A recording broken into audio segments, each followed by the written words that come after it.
Olá, sejam bem-vindos ao canal. E o tema de hoje, a pedidos, é amor e amizade. É para falar assim da importância, como definir alguns sentimentos. Eu vou fazer dinâmicas e vou dar dicas de histórias, como a gente tem seguido, a metodologia Paula Furtado. Eu vou sempre colocar algumas sugestões de livros com sugestão de atividade.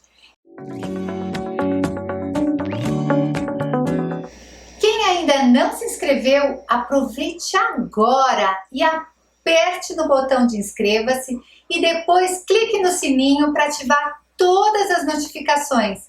São aulas semanais, lives, muita novidade, mas para receber precisa se inscrever. E vamos lá! Eu escolhi 3 livros e um deles é As Cores do Amor. É assim. Uma das coisas que a Penélope mais gostava de fazer era colorir os desenhos que a sua mãe fazia.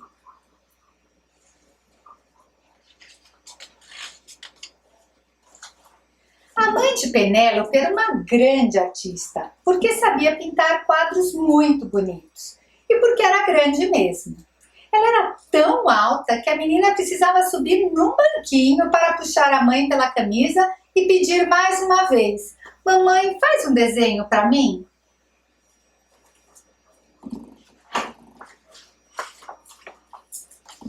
A mãe largou o que estava fazendo, o que Penélope achou natural, porque nada era mais importante do que desenhar.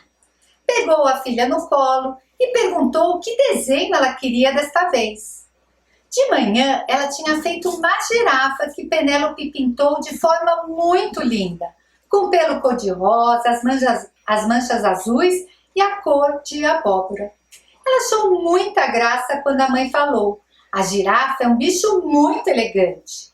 Outro dia, a mãe desenhou o mar e o pôr do sol, e Penélope pintou o sol de preto e as ondas de lilás. A mãe também achou lindo. O que será que a menina pediria desta vez? "Mamãe, quero que você desenhe o amor." A mãe de Penélope, que desenhava sempre com tanta facilidade, precisou parar e pensar um pouco. Neste momento, o pai de Penélope, que também era muito alto, entrou no quarto, beijou as duas e perguntou o que estavam fazendo. "Pedi para a mamãe desenhar o amor." Penélope explicou toda animada. O pai, que tinha lido muitos livros e sabia das coisas, explicou para Penélope que o amor é um sentimento, que não tem forma nem cor. "Como assim? Onde está o amor? Eu quero ver e colorir." O pai explicou que o amor estava em todas as partes. Por exemplo, ela não amava o seu cãozinho Juca? Pois é, a mamãe podia fazer um desenho do Juca, que tal? Ou então um desenho da árvore que ficava no jardim, que dava sombras e frutas para Penélope e ainda deixava ela se encostar em seu tronco quando estava cansada. Isso também era uma forma de amar, mas Penélope não ficou satisfeita. "Eu sei, papai, a gente deve amar as árvores, a natureza, os bichos, mas eu quero ver o amor." A mãe, que tinha ficado calada pensando, deu um abraço bem apertado e um beijo muito carinhoso no pai, até ficou tonto e perdeu a respiração. Depois falou: "Filhinha, quando você vê o papai e a mamãe se abraçando e se beijando, você está vendo o amor." "Eu só estou vendo o beijo e o abraço. Cadê o amor?" Os pais de Penélope pensaram que ela tinha razão. Penélope não queria um desenho dos pais se beijando e abraçando. Ela já tinha um desenho assim. Não queria um desenho do Juca, nem da árvore do jardim. Ela também já tinha esses desenhos. Ela queria um desenho do amor. Penélope não entendia que existem coisas que são invisíveis e que justamente essas coisas são as mais importantes da vida. Como uma coisa pode existir e ser invisível? Todo mundo fala do amor. Eu quero ver e depois desenhar e colorir. Foi então que a mãe teve uma ideia.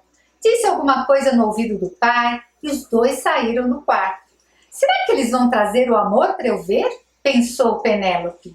Eu sabia que ele estava guardado em algum lugar desta casa.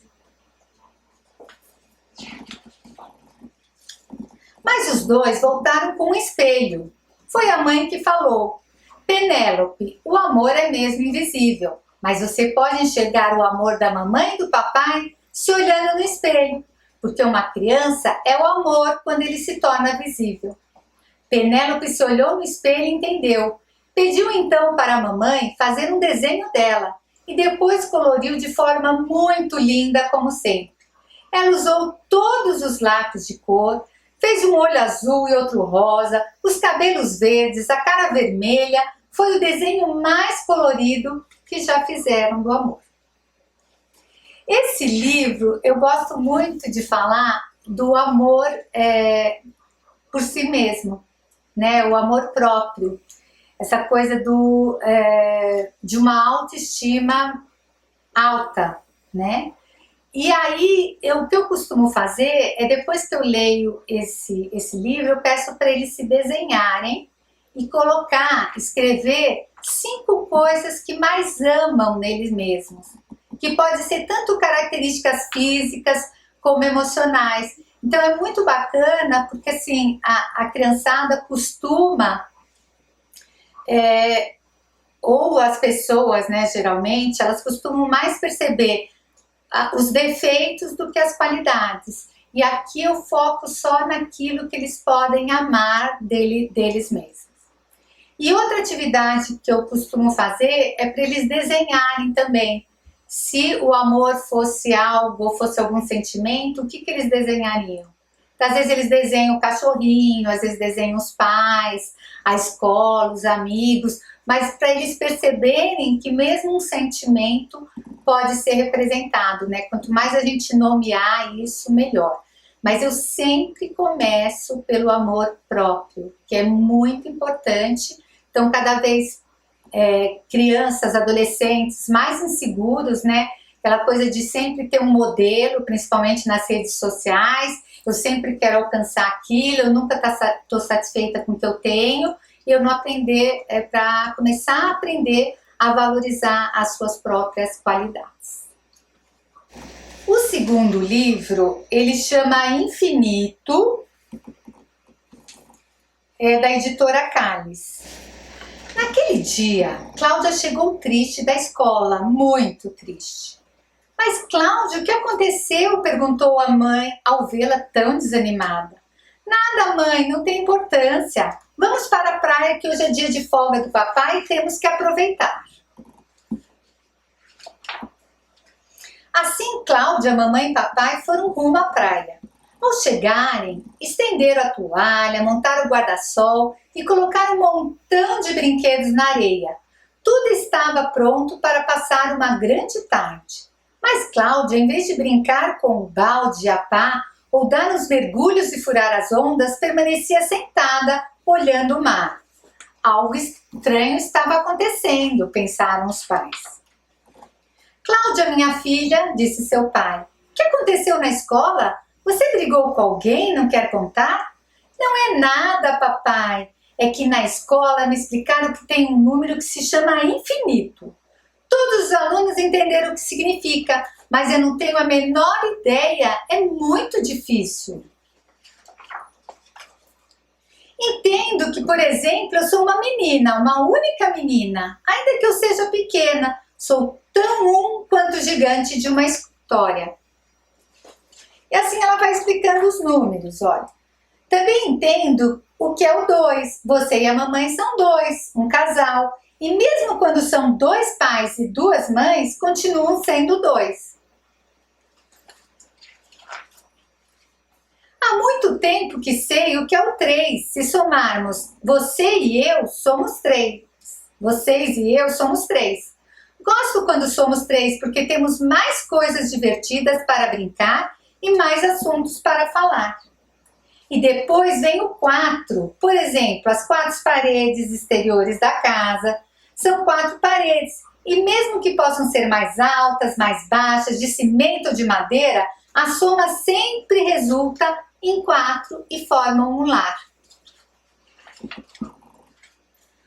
5 tenho na minha mão, porque os dedos da minha mão são 5. E com eles pinto, escrevo, bato palmas, como quando algum colega da escola faz algo muito bom.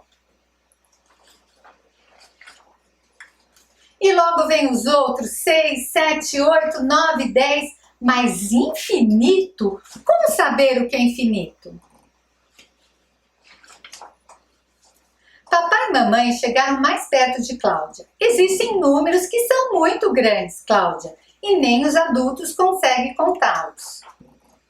Por exemplo, as estrelas que iluminam as noites escuras, você percebeu que enorme quantidade? Pois mesmo que seja um número muito grande, infinito é ainda maior. Ainda maior, papai?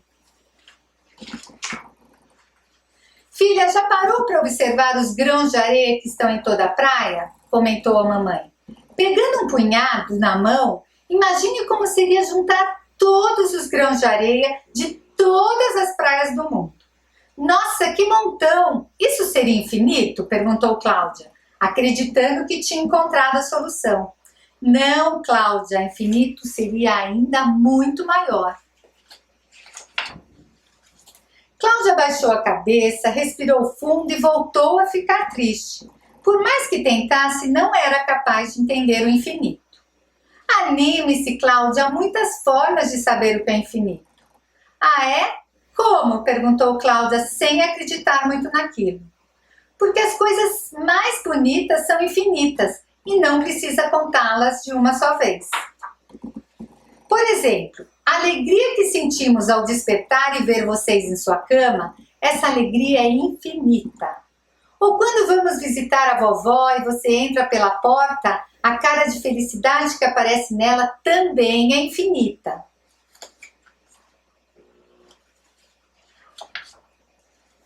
Então, disse Cláudia, infinito é maior do que qualquer número. Não precisa contar para saber o que é infinito. Talvez precise apenas senti-lo, não é mesmo? Exato, Cláudia. Infinito é o amor, o sorriso, a amizade. Cláudia interrompeu seus pais com um abraço. Já sei o que é infinito, disse sorrindo. Tem certeza, amor? O pai perguntou preocupado. Mas é claro, infinito é o tanto que gosto de vocês. Infinito é agora a palavra que melhor compreende. Compreendo, disse Cláudia enquanto continuava abraçando seus pais, bem forte. Infinito!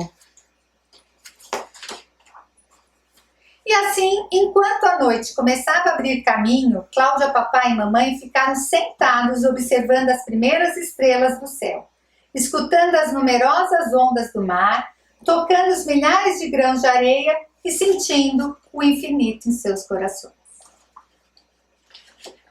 Então, depois de conversar sobre a história, sobre o infinito, essa coisa do sentimento, daquilo que não é palpável, de saber também que os números nunca acabam. Então, tem uma infinidade de possibilidades de conversa quando a gente já sensibiliza a criança com esse livro. E aí eu sempre dou algumas dinâmicas, assim. O que é infinito para você? Desenhe. Que tipo de sentimento você é infinito? Qual é o sentimento que hoje em dia está mais palpável, assim, mais infinito na sua vida? Né? Para você, se for essa definição de amor que eles deram como infinito, de você não ser uma coisa palpável, o tamanho do amor, por quem seria ou pelo que seria? Então tem assim muitas possibilidades de mediação da criança fazer uma reflexão e se conhecer melhor a forma de relacionamento com as amizades, né? Qual é o sentimento que você tem em tal situação? É infinito? Você consegue dizer se é muito, se é pouco? Ou é uma coisa que não dá para calcular, como o amor do papai e da mamãe? E aí vai conversando com a criança sobre as emoções e os sentimentos. Esse terceiro livro eu escolhi por 2 temas. Um é que fala sobre amizade. E a outra coisa que vocês vão perceber no enredo da história é assim, o valor que a gente dá para as coisas, ou para os acontecimentos, para as pessoas. É aquela coisa de dá valor enquanto tem, sabe? De perceber, de celebrar algumas situações. Então, vamos lá. Tibúrcio é da editora Girassol. E é da autora Marina Gonzalez. Ter dinheiro é muito bom, mas com ele se compra tudo? Compra não, compra não. Chuteira e boneca? Compra sim. Amigos para brincar? Compra não. Brinquedo tem dentro da loja, amigos dentro do coração. E um cachorro, dinheiro compra? Compra sim, dinheiro é bom. E passear, cuidar, fazer carinho, dinheiro faz isso? Faz não. A gente é que dá cola, colo, comida e passa a mão. E um burro, um cavalo, dinheiro compra também? Compra sim, é só ir a um leilão. Um lugar no campo, cheio de gente, que compra e vende o bichão. Tem cavalo, boi, porco, cabrito, fazendeiros que gostam de mato e mais. Tem festa que anima o povo da roça, o povo da cidade que visita e se diverte com a natureza e os animais. Tibúrcio morava num sítio, na roça, cercado de morros verdes. Com seu melhor amigo, o cavalo Sete Belo, pensava: não há vida melhor do que esta nossa. Era um bicho bem tratado. Seu dono era seu amigo. Andavam nas estradas de terra de chão batido. Pelos pastos, mundo afora, passeavam juntos pelo campo colorido. Mas e o dinheiro? Onde entra nessa história? Entra no bolso furado do dono, que não sabia poupar. Ele ficou sem nada, nem um tostão para contar. Logo pensou: vou vender o Tibúrcio na festa de São João. Esse burro vale ouro no leilão. O burro era grande e forte, filho de égua e jumento. Um fazendeiro daria com gosto bom valor para ajudar no orçamento.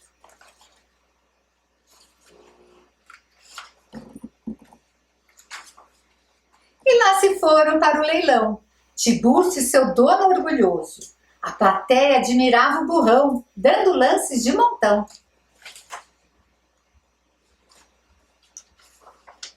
No leilão cheio de gente, logo veio uma oferta, e Tibúrcio foi-se embora para outra cidade na certa. E seu dono ficou triste, mesmo cheio de dinheiro, porque não tinha mais Tibúrcio, animal tão querido e parceiro.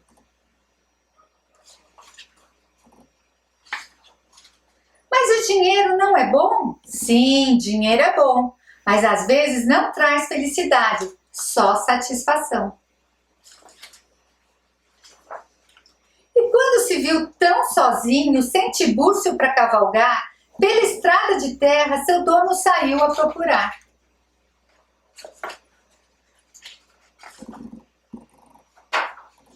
Depois de muito pelejar, comprou de novo o Tibúrcio, mais caro do que vendeu. Ainda pagou o carreto que o trouxe de volta ao lar. E assim termina essa história de um burro muito amado, que vivia num sítio verde com seu dono, amigo e aliado. Mas e o dinheiro? O dono ficou sem? Ficou nada. Trabalhou na colheita e vendeu todo o milho. Sorte danada. Tibúrcio, burro bom na lida, carregou tudo com alegria, mostrando que a união faz a força na vida.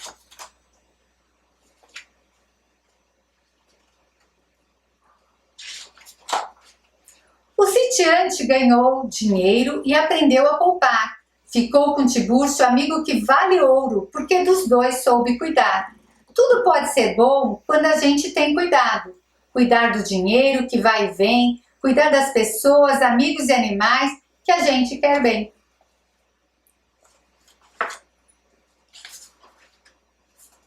Muito bem. Então, depois que eu conto essa história, eu começo uma conversa de valorizar as coisas, né? Porque a criançada, principalmente os adolescentes, eles costumam ter tudo, né? O que eu pergunto às vezes, assim, o que a gente costumava ter, assim, de, eu vou pensar, aí se eu vou pedir de Natal, se eu vou pedir de aniversário, não tem mais isso.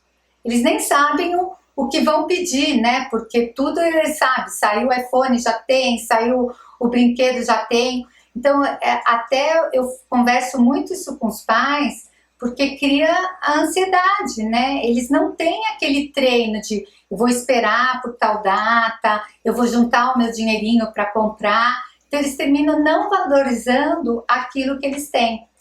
Mas mesmo tirando essa coisa do material, de valorizar, né? Nossa, eu tenho um super brinquedo, eu tenho o iPhone mais atualizado, eu tenho tudo que eu imagino, já consigo na hora. Mas além disso, é a valorização daquilo que não é comprável. Então isso é muito bacana, fazer esse tipo de reflexão e de dinâmica com eles. Então eu coloco assim, vários materiais e eu peço para eles desenharem aquilo que eles têm que não vale dinheiro, que não dá para comprar, mas que vale muito, né? Então, assim, o amor dos pais, a atenção, o carinho, sabe? Muitas coisas. Ter uma casa é dinheiro, mas o lar, o amor que está envolvido numa casa, não dá para comprar. Então, eu começo a fazer esse tipo de perguntas, de mediação com eles, para eles perceberem realmente pelo que eles têm que ser gratos. Porque é muito difícil colocar para eles aquela satisfação de gratidão ou de celebração, né? Porque muitas vezes eu quero uma coisa, mas quando eu recebo, eu não tenho aquele tempo de curtir e de celebrar aquilo que eu conquistei, porque eu já estou pensando no futuro, naquele modelo mais atualizado que saiu, ou naquele eu já consegui isso, mas eu não consegui aquilo ainda. Então gera uma insatisfação, uma ansiedade e gera muito essa coisa de pessoas insatisfeitas mesmo, né? Melancólicas, porque não ficam sempre conquistar algo que está no futuro e nunca curtem o presente. Outra atividade muito gostosa de fazer com eles é tipo um jogo do rabisco, mas eu direcionando. Então, por exemplo, duas pessoas, a gente entrega uma folha, então eu fico com uma e o meu paciente fica com outro, e cada um faz um rabisco. Então, olha, finge que eu fiz esse rabisco e o meu paciente fez esse. Aí a gente troca entre a gente os rabiscos. Eu falo, olha, a gente vai ter que criar um símbolo que represente o amor. O que é amor para você? Aí uma fez um coração e outra palavra love. Mas aí eu vou explorar mais nesse desenho. Tá, mas o que é amor para você? É o carinho, é quando a mamãe me acorda todo dia com suco. É quando eu assisto um filme com meu pai.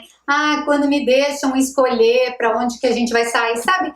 Esse tipo de situação é legal explorar além do desenho. Outra atividade assim que também é bem gostosa fazer tanto em sala de aula como em consultório, mas em consultório ou com uma dupla que você atenda, ou tem dias que eu faço às vezes na clínica que pode levar um amigo. E aí eu faço a sessão às vezes os 30 minutos só com o paciente, os últimos 20 minutos entra, faz um jogo, uma atividade. Então é bem bacana quando a gente quer trabalhar amizade, principalmente com aquelas crianças que dão muito problema de relacionamento, é trazer um pouco amigo, porque a gente enxerga muito da criança. Às vezes eu tinha uma criança que um menino era um lorde assim na clínica, né? Então super educado, super prestativo, ele, sabe, se ele via que eu estava perdendo, ele queria que eu ganhasse. Então, tudo comigo era um cuidado absurdo. Mas um dia que, sem querer, ele levou um amigo, que o amigo ia dormir na casa, eu chamei os últimos minutinhos da sessão, ele queria que o amigo participasse, eu falei, não, mas nos últimos minutos a gente chama para ele jogar com a gente. E aí quando o menino entrou, eu consegui ver em loco assim como que ele era o tempo inteiro massacrando o amigo, não deixando ele jogar, criticando. Então foi um material riquíssimo para eu utilizar na outra sessão para falar de como aquilo que eu tinha enxergado, de como ele ia se sentir, de fazer algumas situações projetivas dessa maneira. E aí teve um dia que eu chamei o menino lá, eu pedi para meu paciente trazer um amigo e eu fiz uma brincadeira que cada um ficava com uma folha, eu fazia perguntas, mas cada um tinha que responder pelo amigo, o que acha que o amigo responderia. Então, qual a cor preferida, qual é a brincadeira favorita, o que ele mais gosta de beber, o que ele mais gosta de comer, o nome da mãe, o nome dos irmãos. Então foi muito bacana, até para perceber o quanto só eu falo e não escuto o outro, o quanto eu não percebo o meu amigo. E muitas vezes eu faço também do paciente comigo. Ele responde o que ele acha que eu colocaria e eu respondo o que eu acho que ele colocaria e a gente vê quem conhece mais o outro. E aí dá para conversar muito sobre amizade, né? Sobre o respeito, sobre o olhar do outro, sobre o querer conhecer, o querer agradar, sobre esse equilíbrio mesmo que tem que existir não só naquilo que eu quero, mas saber compartilhar com o outro e saber o que o outro gosta, o que não gosta. Então é muito bacana mesmo. Gostou dessa aula? Então deixe o seu like e não se esqueça de compartilhar. Gente, é muito importante a gente multiplicar esses conhecimentos. Por isso que o lema aqui do nosso canal é ser uma PPX, uma psicopedagoga exponencial. Sabe o que é uma psicopedagoga exponencial? É aquela que multiplica conhecimentos, que multiplica casos, que multiplica experiências. E é esse o nosso lema. Eu divido com vocês e juntos a gente multiplica. Beijo grande, te espero na próxima aula. Aliás, quando eu fiz neuropsicopedagogia, a professora que estava dando a parte de diagnóstico, perguntaram quanto tempo que ela fazia. Ela falou que não dá, porque cada caso é um caso. E cada caso não é um caso no meu consultório. Então, o que eu faço? Eu faço sempre o diagnóstico em 5 sessões com a criança. 2 com os pais, que é a anamnese, que eu colho todos os dados, né? Que é aquela que eu falei que eu demoro 1 hora, 1h30 com os pais. Aí eu faço as 5 com a criança, de 50 minutos cada. E depois eu faço a devolutiva para os pais. Quando tem necessidade, eu tenho a 8ª sessão que eu vou na escola. Essas dicas que eu vou dar também, principalmente o primeiro livro, serve para crianças no início da alfabetização, com ou sem dificuldade, mas que ajuda muito no processo de alfabetização e letramento. E o primeiro livro que eu vou falar é Atividades Corretivas de Leitura e Escrita.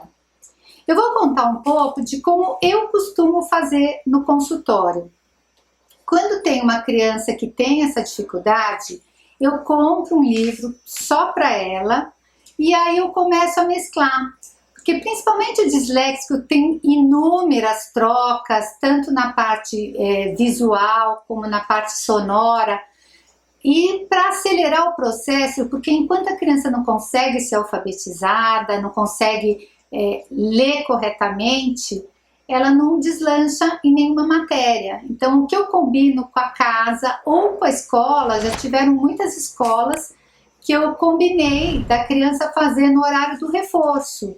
Ao invés dela ficar lá fazendo o mesmo tipo de atividade que já não está dando certo em sala de aula, ela faz uma reorganização das trocas de letras e assim ela vai conseguir ser alfabetizada mais rapidamente.